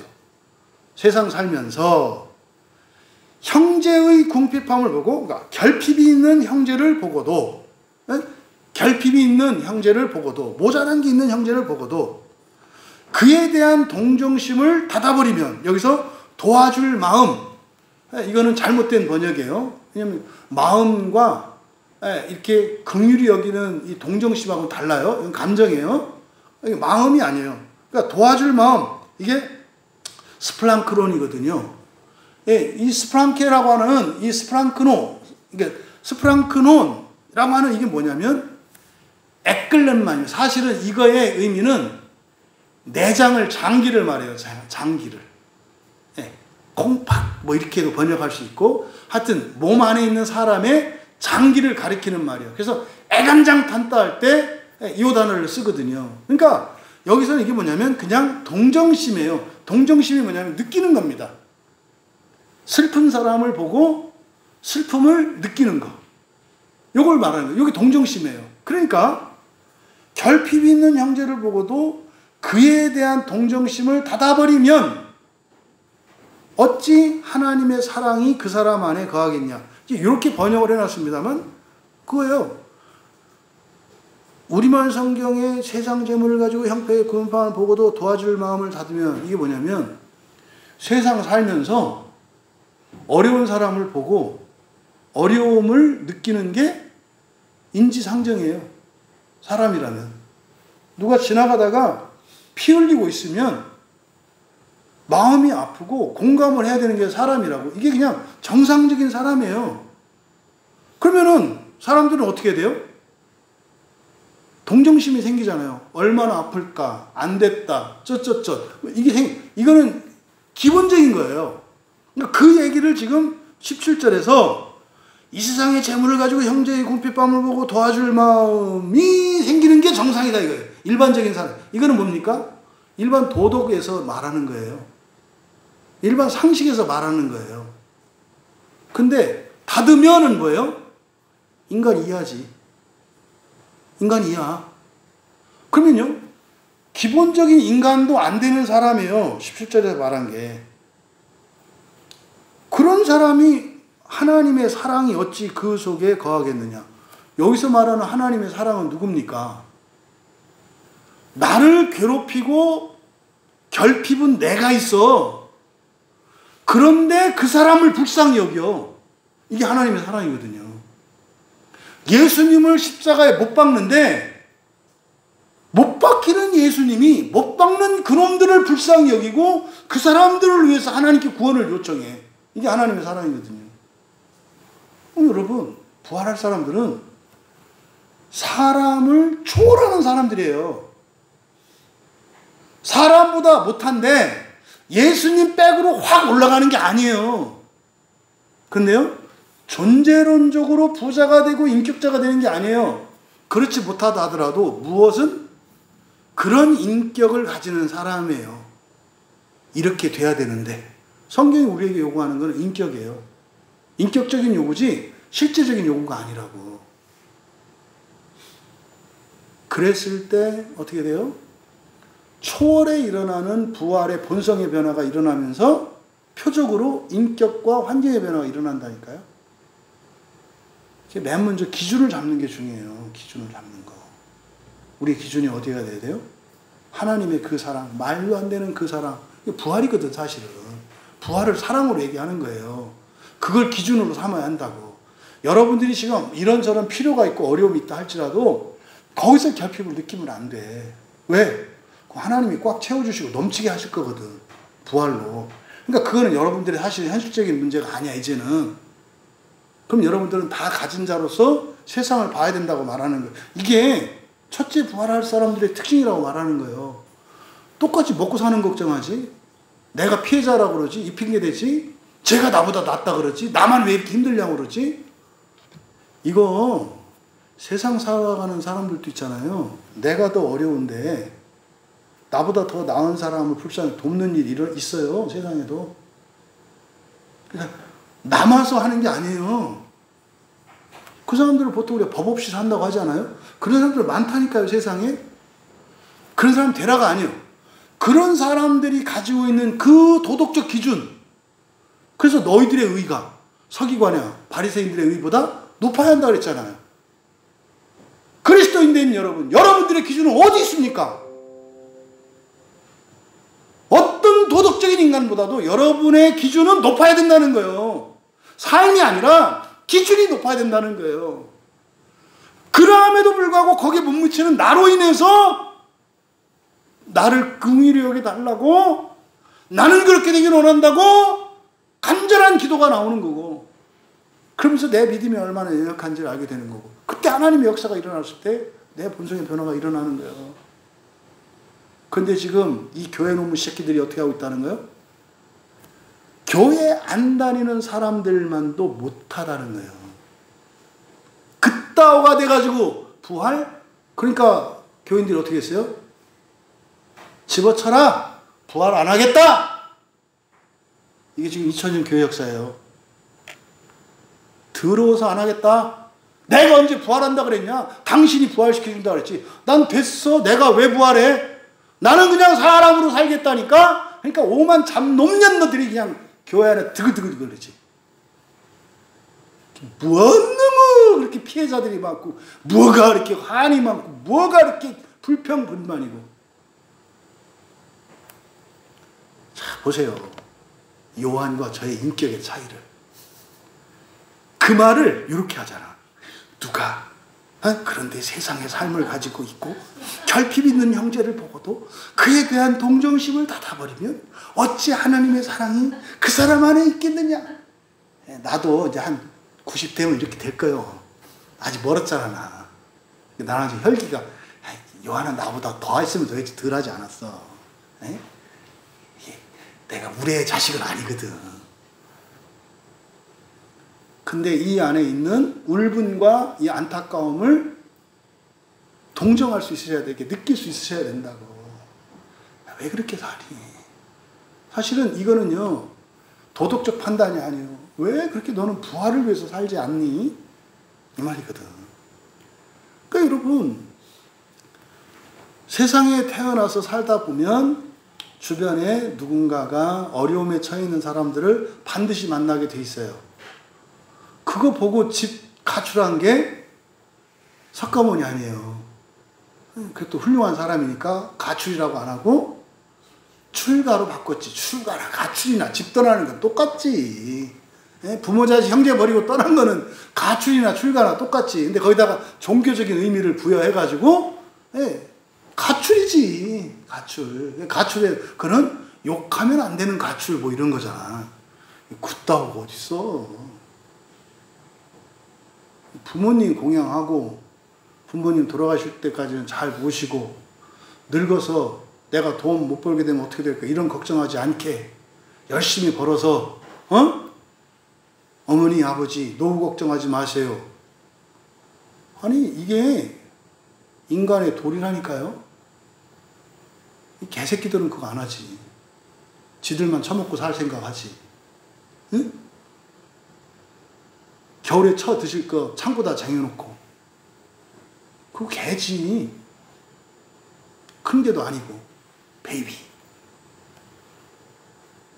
근데 지금 이 교회 안을 얘기하는 거예요.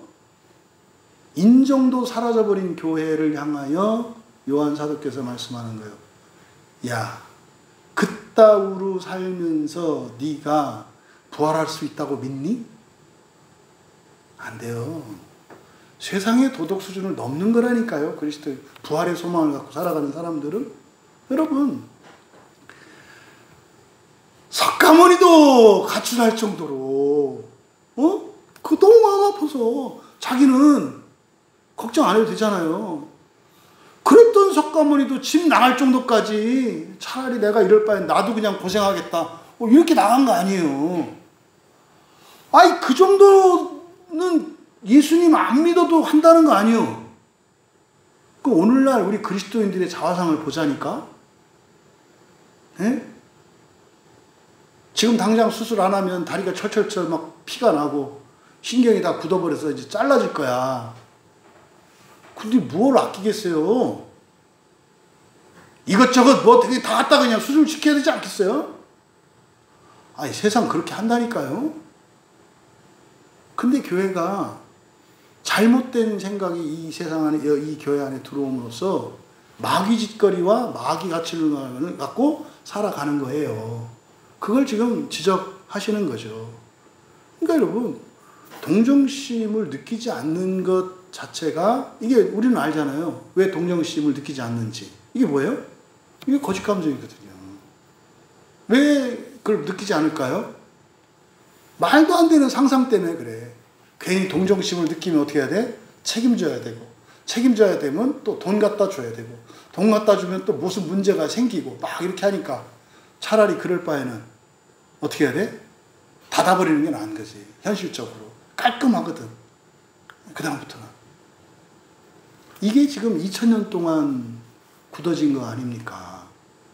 여러분, 여러분의 마음이 살과 같이 부드러워지기를 바랍니다. 그렇다고 잘못 생각하지 마세요. 능력이 안 되고 시간이 없고 돈이 없으면요, 하면 안 돼요. 그럴 때 어떻게 해야 돼요? 할 수 있는 거 있잖아요. 기도 있잖아요. 기도하면 되잖아요. 꼭 여러분이 도와줘야 되나? 왜 자기가 나대? 할 수도 없는데. 그리고 나서 나도 도와줬는데 나는 안 도와주고. 그거 도와준 게 아니지. 교만이었지. 주제 넘은 짓 아니에요. 돕고 싶으면 어떻게 해야 돼요? 게베르, 장정이 돼야 된다니까. 먼저 힘을 가져야 돕는 거예요. 힘도 없고 능력도 없는데 왜 도우려 그래? 그 거짓 감정이거든. 안 도우니까 수치심이 들어. 그 거짓 감정이거든. 아무도 뭐라고 안 해. 능력 없는 거 아는데 왜 도우라고 하냐니까? 이런 게 다 거짓 감정의 작용이에요. 그러니까 여러분, 우리가 이렇게 마음이 딱딱하게 굳어지는 이런 일들이 과도한 어떤 책임과 의무, 말도 안 되는 자기 법 때문에 생겨요. 뭔 일이 생기면 뭘 해야 된다. 여러분, 뭘 할 수 있으면 동정심 느껴야 되고, 또 하나 뭐예요? 능력과 형편이 돼야 하는 거예요. 그리고 내 방식으로가 아니지. 하나님의 방식으로 해야지. 어떤 때는 직접적으로 도와주면 안 되는 때도 있는 거예요. 어떤 때는 있어도 도와주지 말아야 되는 때가 있다고. 예? 그 뭐예요? 그 마약 중독돼가지고 끊는데 막 엄마 저 한 번 사주세요. 사주면 안 돼. 안 돼! 이러고 나가다가 아이고 애미가 돼가지고 이거는 인간이 할 짓이 아니다. 이거 망가뜨리는 거 아닙니까? 여러분 오해하지 마세요. 하나님의 사랑은 인간적이고 인본적이며 세상적인 사랑을 능가하는 사랑이에요. 그는 존재와 사랑이 함께 가는 거예요. 따로가 아니에요. 사람으로 살고자 하면서 하나님의 사랑을 흉내내라고 하면 이게 황새 쫓아가는 뱁새 되는 거예요. 반드시 가랑이 찢어지게 돼 있어요. 누가 언제 뱁새 보고 황새 따라가래. 먼저 황새가 돼야지. 황새가 돼야지. 근데요, 그리스도로 말미암아 의롭게 하시면 어떤 일이야? 뱁새인데 황새처럼 날아. 왜? 순간이동하거든. 이게 하나님의 은혜지. 저 뱁새인데 황새하고 나란히 가지? 뿅뿅뿅 날아가거든. 이게 하나님의 능력이고 하나님의 은혜라니까. 그게 성령의 작용이지. 그래서 언제나 모든 일에는 정상적인 그리스도인에게는 언제나 기쁨과 감사가 있는 거예요. 눈물겨운 헌신과 희생에도 기쁨과 감사와 가슴 벅찬 영광이 있는 거예요. 다른 사람이 볼 때는 감동이지. 근데 본인은 하나님께 감동이지. 그 사람은 내가 하는 걸 보고 감동을 받겠지. 근데 내가 한 거 아니지. 이게 정상적인 부활의 소망을 가지고 살아가는 그리스도인. 여러분 다 제쳐놓고 모든 그리스도인이 이렇게 산다고 생각해 봅시다. 끝난 거 아니에요? 진즉에 세상 끝났을걸? 주님 오셨을걸? 진짜로? 모든 다른 종교 왜 만들어요? 스님들 불경 들고 다 올 거예요. 이렇게 무슬림들 꾸란 갖고 다 올 거라니까. 점쟁이들 갓 쓰고 다 갖고 올 거예요. 방울이고 뭐고.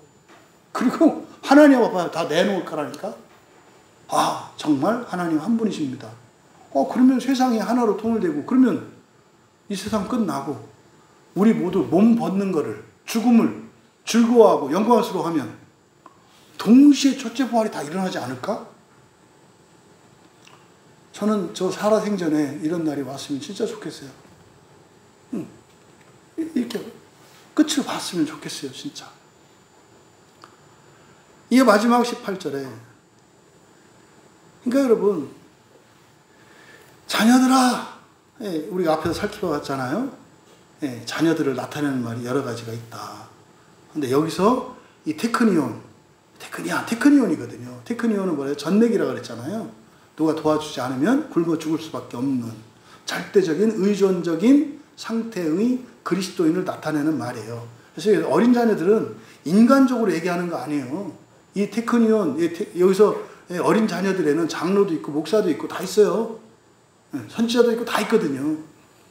어린 자녀들아, 이게 이제 아주 오해하기 쉬운 거예요. 이런 게. 말과 혀로만 사랑하지 말고, 여러분 이거 어떻게 생각해요? 이렇게 하면은 말로만 사랑하지 말고 밥 한 끼라도 사줘. 미치겠는 거예요.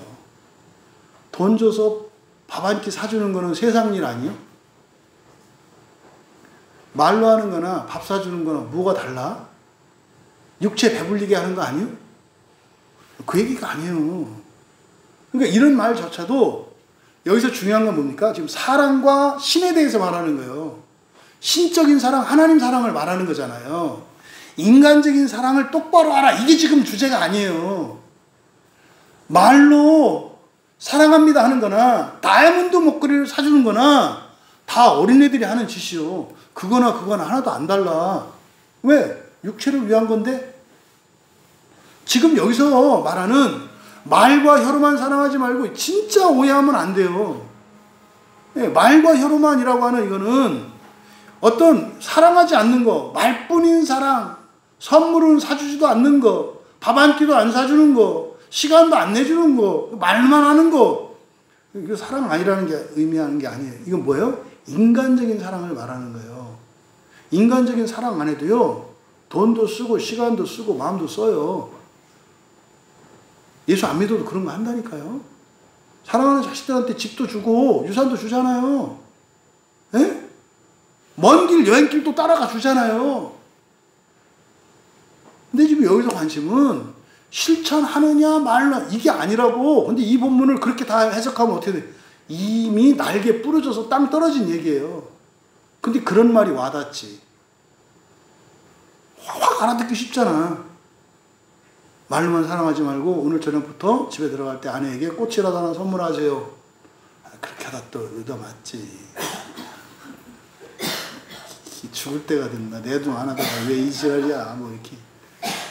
그거나 다 세상에 속한 사랑이라고. 여기서 말과 혀는 뭐예요? 사람의 말과 사람이지 땅에 속한 걸 말하는 거예요. 그러니까 이거는 그럼 보세요. 뒤에 행함과 진실함 이렇게 돼 있잖아요. 말과 혀, 행함과 진실함. 여러분 행하다 그러면 포이에오라고 하는 동사가 있어요. 행하다. 이건 행함이 아니 에르곤이에요. 에르곤은 뭐냐면 일이거든요. 일. 그럼 여러분 일이라는 것은요. 어떤 차가 왔다 갔는데 막 장롱이며 이거를 부리고 갔어. 어떤 차가 왔다 간 거예요? 차 한 대가 왔다 갔대. 근데 집에 산더미 같이 짐을 부려놓고 갔다고. 그럼 아까 좀 다녀간 차가 어떤 차냐고. 화물차겠죠? 그러잖아요. 근데 어떤 차가 왔다 갔는데 두 사람만 와 있어. 어떤 차였겠어요? 또 이런 거 했을 때 목사님 저 25톤 그 차에 사람만 둘 타고 왔어요. 이상한 그런 그 상상. 지금 말하는 취지를 좀 따라오라고. 일이라고 하는 것은 사람은 자기의 본심과 다른 일을 할 수 있죠. 성경은 그거 가식이라 그래요. 능력도 안 되는데 하는 거 교만이고 그거 위선이라고 말해요. 성경은. 이거 여러분 고치셔야 된다니까. 능력도 안 되고 자격도 안 되면 뭐예요? 안 하는 게 나아요. 근데 여러분들이 그렇게 안 배웠어. 능력이고 뭐가 없어. 하라면 해야 돼. 그게 뭐다? 이 디스크의 관절에 이거. 승용차에다가 짐을 이렇게 실으면 어떻게 돼요? 그 차 다 망가져.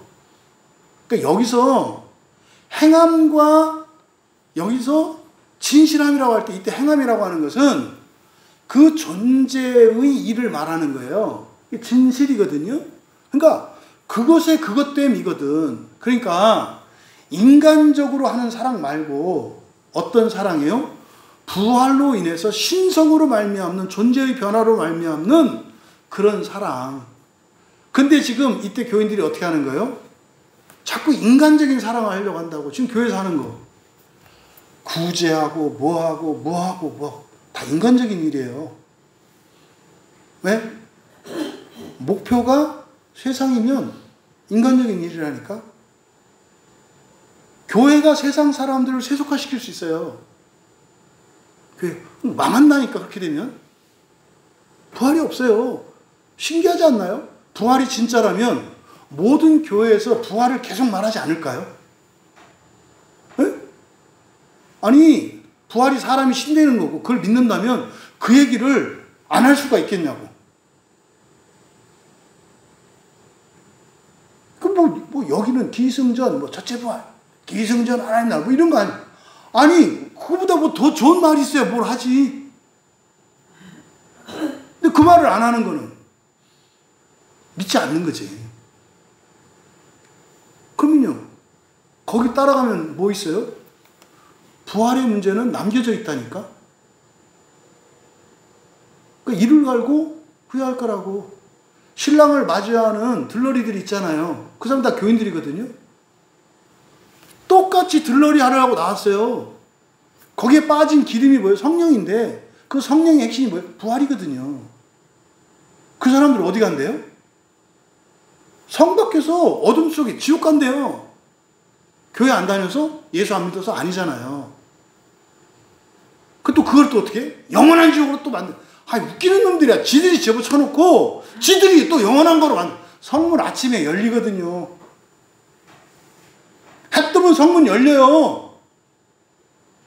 보내기도 지들이 보내놓고 그럼 열리는 거라도 내비두지. 영원히 안 열린대. 짜증나. 진짜 나빴어 아주. 조금만 생각해도 그게 얼마나 나쁜 생각이고 말도 안 되는 생각인지. 그리고 지들이 무슨 하나님 종 같은 소리 하고 있네.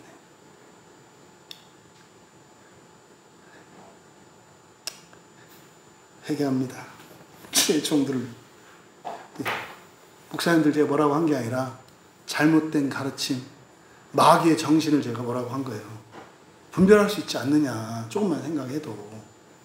그래서 18절을 이렇게 말과 혀로만 하지 말고 행함만. 이거는 세속적으로 인본적으로 적용할 수 있어요. 진짜로 사랑하는지 안 사랑하는지 뭘로 알 수 있다고 그랬어요? 돈, 시간, 수고. 돈을 쓰느냐 안 쓰느냐, 시간을 쓰느냐 안 쓰느냐, 수고를 하느냐 안 하느냐, 그걸 가지고 사랑인지 아닌지 알아야지.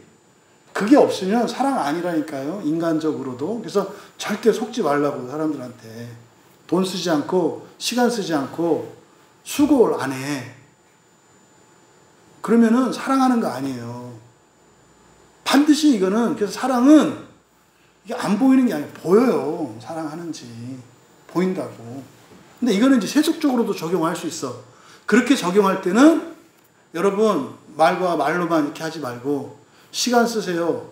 돈 쓰세요. 수고하세요.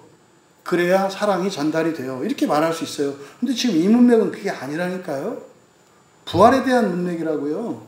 하나님과 사람에 대한 거라고요.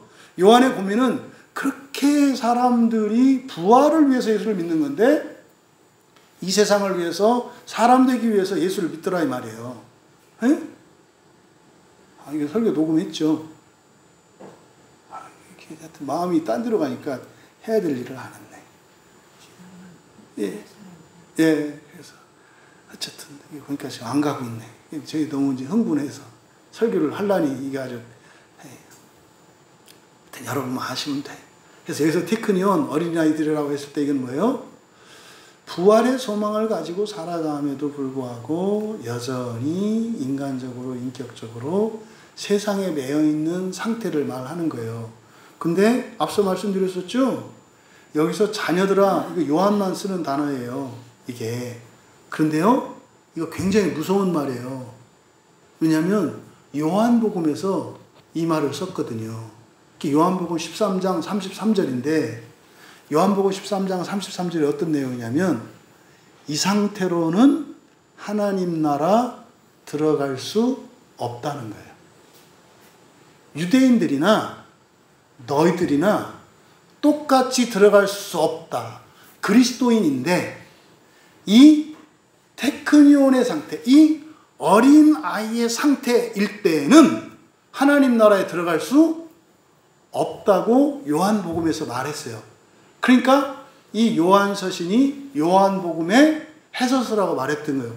그 다음에 여기서 집중적으로 이 요한 1서에서 이 테크니온에 대해서 말하거든요. 그러니까 이거 첫째 부활 문제 해결하려고 하는 게 핵심이에요. 근데 못 알아들었더라 이 말이에요. 그래서 자녀들아 라고 하는 이것은요, 그 자녀들의 관계를 나타내는 사랑의 음성이 꽝이에요. 꽝. 겁나는 얘기예요. 이 다음에 죽었는데 자녀야 그 다음 뭐예요? 그 다음 뒷말이 뭐냐고. 젖 좀 더 먹고 와. 이렇게 됐거든. 젖 어디서 먹어요? 그럼 뭐라 그래요? 지옥에 가면 깨끗한 젖이 있단다. 무서운 말이에요. 이 자녀들아라고 하는 말은. 이게 요한복음 13장 33절에서 딱 규정을 했거든요. 하나님 나라에 들어갈 수 없는 제자들의 상태를 나타내는 말이 요 테크니온이라는 말이에요. 이것을 지금 사도 요한은 무엇과 결부시키고 있어요? 사람.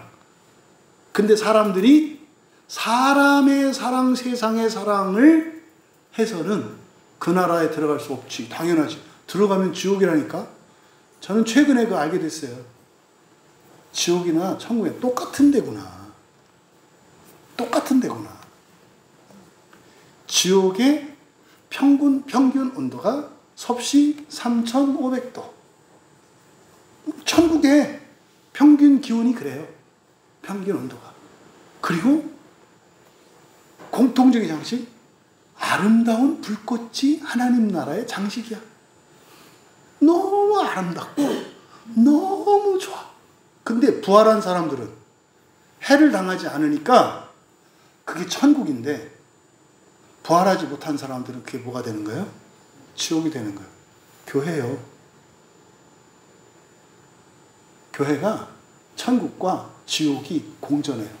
어떤 사람은 교회가 그렇게 좁은데 어떤 사람은 미치겠는 거야.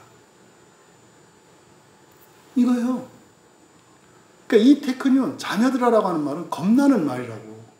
너희들 지금 상태로는 확실히 지옥이다라고 말한 거예요. 그러니까 사도도, 예수님도 사람들에게 너는 지옥 갈 자다라고 판단을 해요, 안 해요? 하잖아요. 그 얘기는 심판하는 게 아니에요. 회개하라고 알려준 거지. 회개하라고 알려준 거지.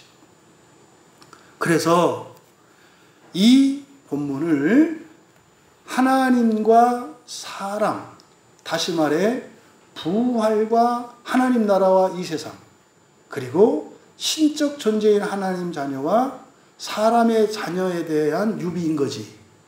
이거를 세속화시키는 위험에 노출되지 마셔라.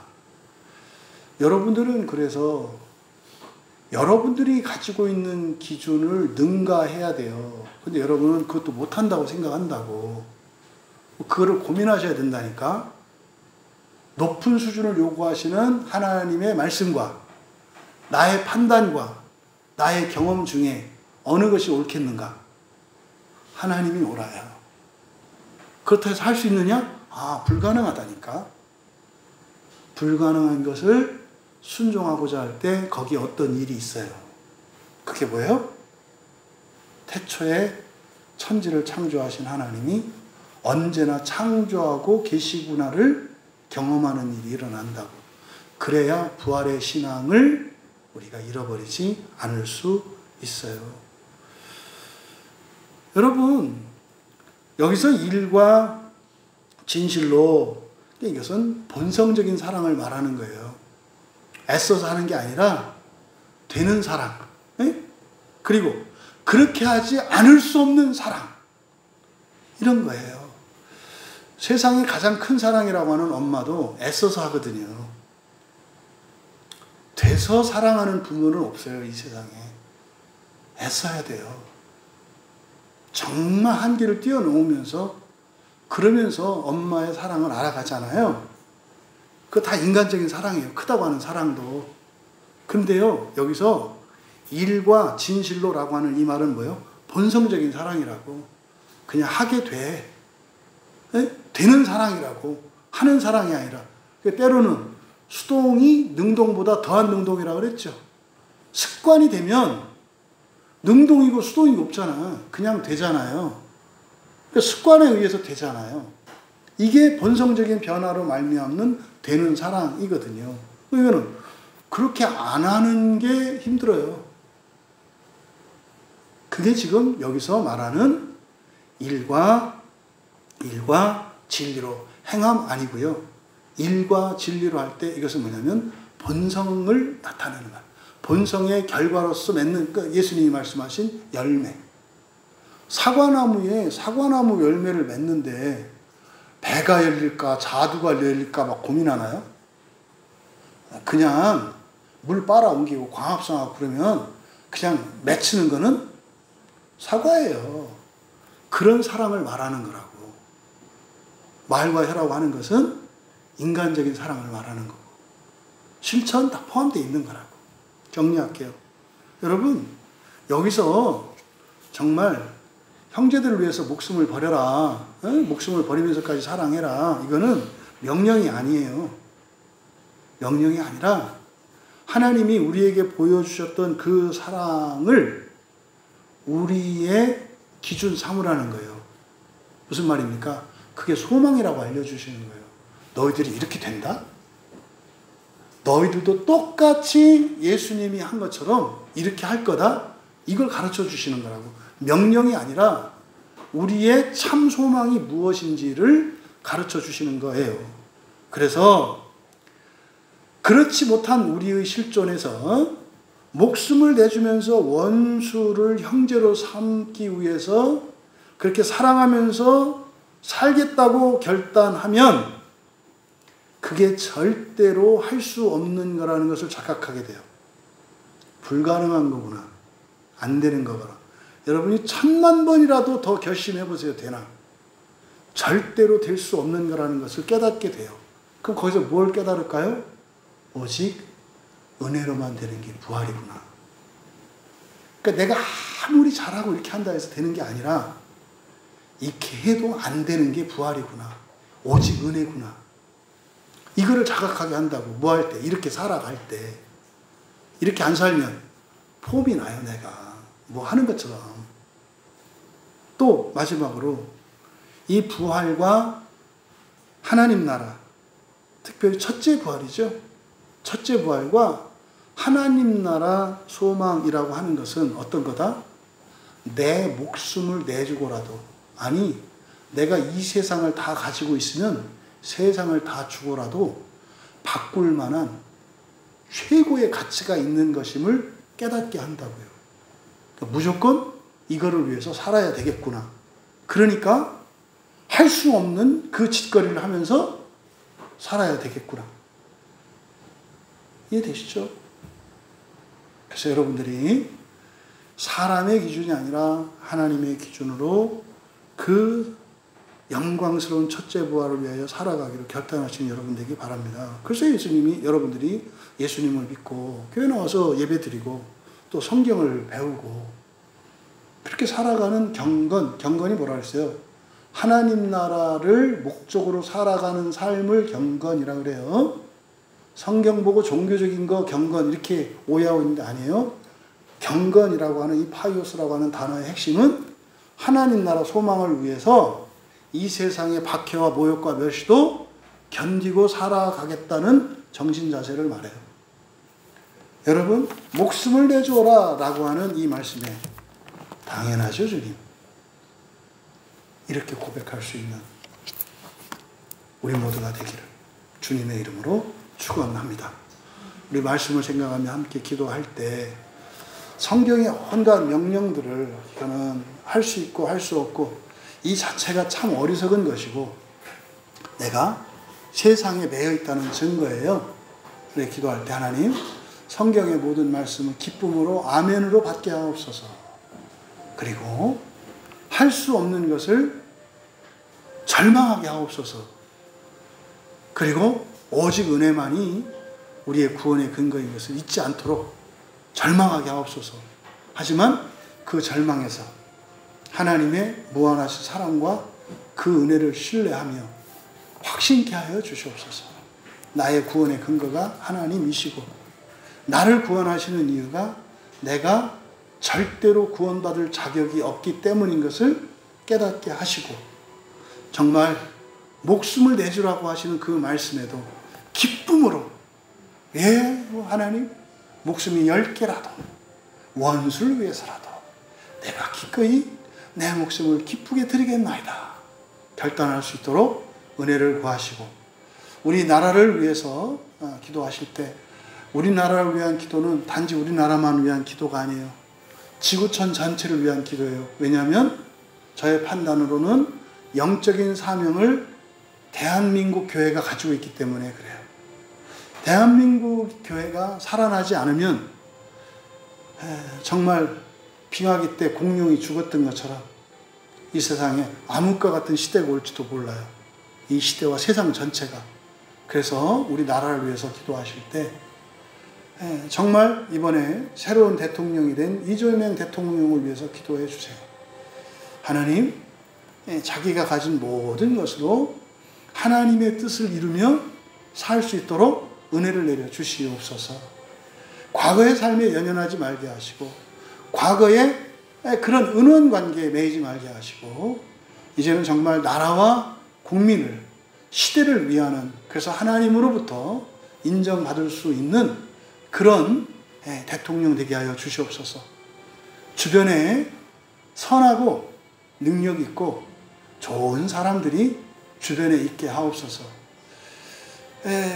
제가 이제 공개적으로 얘기를 하면 지금 정치인들 중에 못돼 먹은 사람들 있어요. 여야를 막론하고 말씀드리는 거예요. 불법을 저지르고 이렇게 하는 사람들이 다니는 교회들이 어떤 교회들이냐면 성경을 믿지 않는 교회예요. 성경을 믿지 않는 교회에 다니는 정치인들이 부지기수입니다.